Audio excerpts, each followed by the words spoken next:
Question number 10, the Honourable Maryan Street. Thank you, Mr. Speaker. My question is to the Minister of Health and asks, does he stand by all the answers given on his behalf to question 6 on Thursday the 21st of June? The Honourable Tony Ryle. Mr. Speaker, substantially yes, though I understand that where Mrs Goodhue referred to a document being sent out on the 1st of June, it was in fact put on the internet and made available to everybody with notification. DHBs have been in negotiation with pharmacy businesses for some time, and we're now moving to a new contract which recognises the considerable clinical expertise that pharmacists have, instead of just paying them for filling bottles and containers. There are around 950 pharmacy businesses, 2/3 are represented by the Pharmacy Guild. I've spoken to the Guild today, and while there are some individual businesses with issues, signed contracts are pouring in, and the Guild is happy DHBs are doing everything possible to meet their pharmacy members' needs. The Honourable Maryan Street. In the light of that answer, Mr. Speaker, a supplementary question.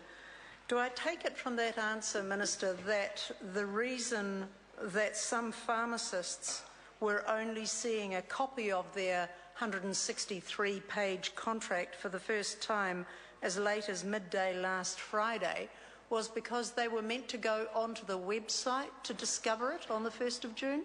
The Honourable Tony Ryle. Mr. Speaker, the people were made made aware that a copy of the contract was available online on the 1st of June.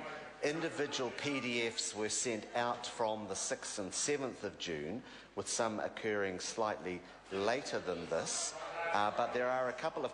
I'm aware of one situation down south where, because their contract was not varying from that appearing on the website, they didn't receive a physical copy until a bit later on, but the only variation with what was on the website was that their name was filled in. The Honourable Maryan Street. Thank you, Mr. Speaker. To the Minister, will the fees that will apply from 1 February 2013 be included in the contract that pharmacists are being asked to sign by 5 p.m. today, or, if one listens to the Pharmacy Guild, by the 13th of July or by the 23rd of July? And if not, can he guarantee that pharmacists will not be worse off after the 1st of February 2013? The Honourable Tony Ryle. Mr. Speaker, as the pharmacy businesses will know, and it's the latest advice I've received, is that over 60% of pharmacy businesses in New Zealand have already returned signed contracts or indicated that they do intend to sign the contracts.